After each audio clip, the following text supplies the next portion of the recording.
Paradigma del Hospital Posadas, proyecto sanitario.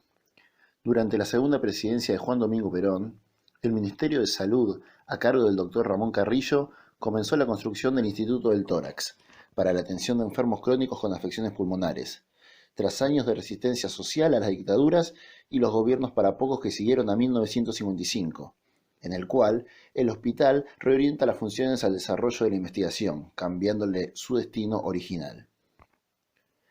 Con el triunfo de Héctor Cámpora en marzo de 1973, alentó a los proyectos colectivos de carácter popular. Los trabajadores de Posadas se organizaron para desplazar a las autoridades heredadas del último régimen militar. Se declararon en asamblea permanente y tomaron el hospital para democratizar la toma de decisiones y abrir las puertas a la comunidad.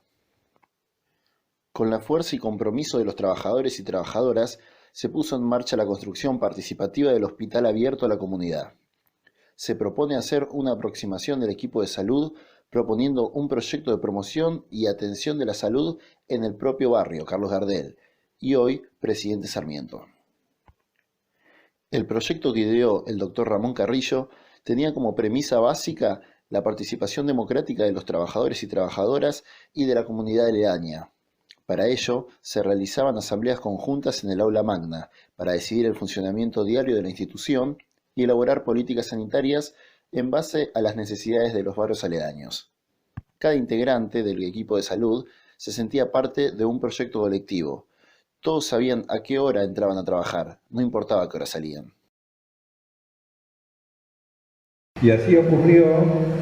El hospital creció en forma muy importante en esos tiempos, empezó a funcionar mañana y tarde, abrir los consultorios a la comunidad, como digo, a ampliar las áreas de internación, a convertirse realmente en un hospital.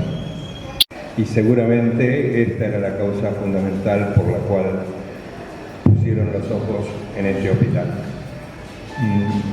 Más que las acusaciones que emitieron en ese momento los militares en el sentido de que era un centro de subversión y demás, cosa que nunca se demostró con todas las investigaciones que se hicieron posteriormente. En 1976, un golpe de Estado cívico-militar se instauraba en nuestro país para sembrar terror, oscuridad, persecución y muerte. El Hospital Posadas no fue ajeno a esta situación, y mediante un grupo de tareas parapoliciales llamado SWAT, se intervino en nosocomio, convirtiendo las propiedades linderas al mismo en centros clandestinos de detención. Uno de estos lugares es conocido como el Chalet, donde varios testigos demostraron haber estado allí, privados de su libertad, siendo humillados y torturados. El terror sembrado allí tuvo como consecuencia la desaparición de trabajadores del hospital. 11 son los compañeros que se encuentran en esa triste lista. Nos centraremos en uno, el doctor Jorge Mario Reutemann, de quien fueran los restos encontrados a metros del chalet en diciembre del año 2017, recordado infectólogo del hospital. Jorge Mario Reutemann Lupka nació el 23 de noviembre de 1944, argentino. Estaba casado con la doctora Graciela Donato, especialista en ortopedia infantil, con la cual tuvo 2 hijas. Era médico y trabajaba en el Hospital Posadas como médico de planta de clínica médica. Tenía 32 años cuando fue secuestrado de su domicilio de la calle Espora 1060, departamento 2 en Ramos Mejía, en la madrugada del 2 de diciembre de 1976, por personal armado bajo el comando operacional del primer cuerpo del ejército. Jorge fue llevado al centro clandestino de detención que funcionaba dentro del mismo predio del hospital, en un chalet que había sido residencia de sus directores. Jorge Reutemann era uno de nuestros compañeros. Yo lo conocí de cerca porque trabajábamos en el mismo servicio, en el mismo ámbito del hospital. Era un médico joven, casado, con 2 hijas chiquitas.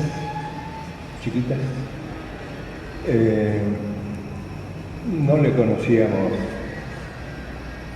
participación política, sí era una persona solidaria, lo que uno diría un buen tipo, un tipo que muy querible,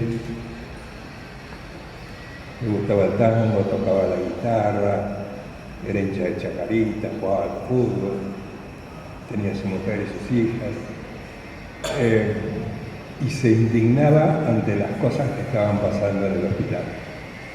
Tal vez eso haya sido lo que lo marcó para que un día de diciembre del 76 lo secuestraran en su casa una banda armada. Y todo esto y todos los testimonios, todos los que vengo escuchando en el juicio, todos los que se acercaron ese día, todos, el afecto, el cariño, esa cosa de decir, era un buen tipo, carajo. Era un buen tipo, era un buen profesional, era un tipo preocupado por ser un buen médico al servicio de su pueblo, nada más que eso. Y ese era el objetivo de Posadas.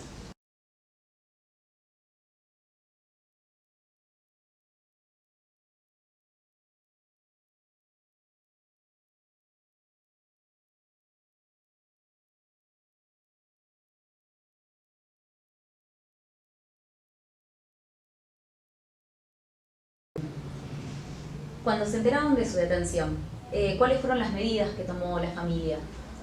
Se recorrió todo, habeas corpus por todos lados, contestaciones de habeas corpus negativas por todos lados. Graciela fue a hablar con Esteves a los pocos días y fue cuando Esteves le dijo a su marido lo mató la barba y el apellido. O sea que la cuestión judía, además, tanto en Chester como en mi hermano, tuvo un muy alto valor. Claro. En una oportunidad ellos hicieron una especie de careo conmigo, estaba ya muy torturada y me sostenían de los brazos porque no me podía sentar sola, y estaba Jorge Reumann, que yo lo había visto 2 o 3 veces.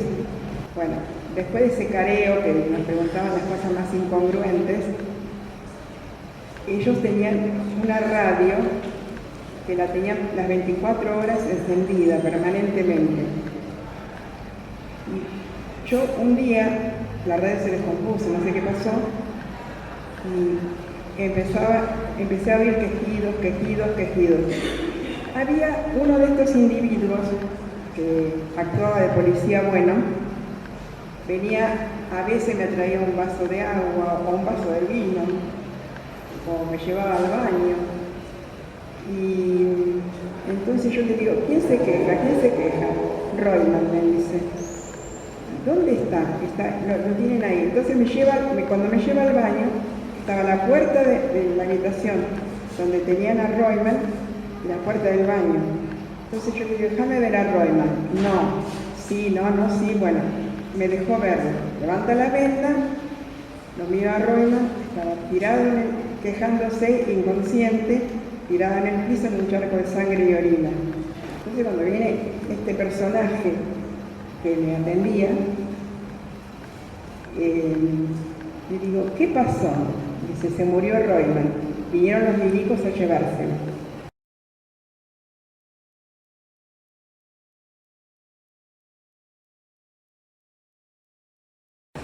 Yo asumí en 2004, es decir, caí justo en ese juzgado, en el momento en el cual estaba todo por hacerse.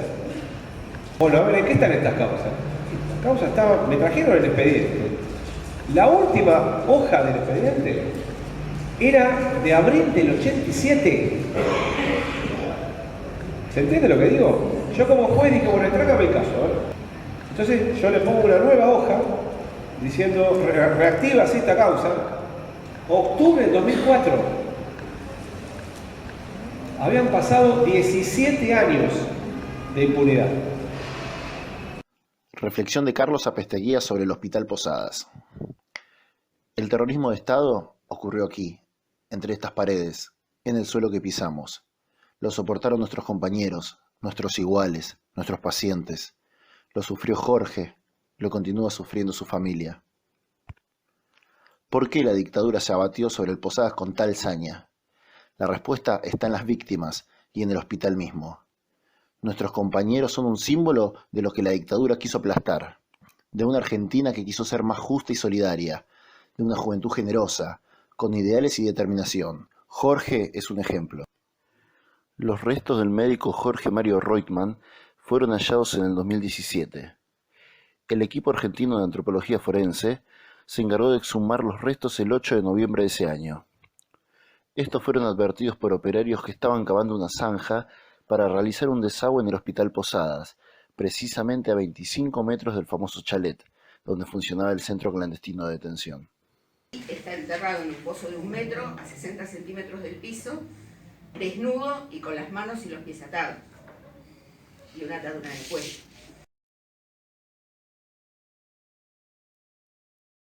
Bueno, estamos transitando la etapa de juicio Posadas 2, donde hubo una primera instancia donde se enjuició a Luis Muiña y a Argentino Ríos por secuestros y torturas. A partir de esa causa pasamos a la causa de Posadas 2, donde se los enjuicia por homicidio, tanto de Jorge Reutemann como de Jacobo Chester. Este viernes es la sentencia, esperamos que haya una sentencia importante. No nos olvidemos que Luis Muiña es el genocida que pretendió ser beneficiado con el 2x1 y abrir una puerta para todo el resto de los represores.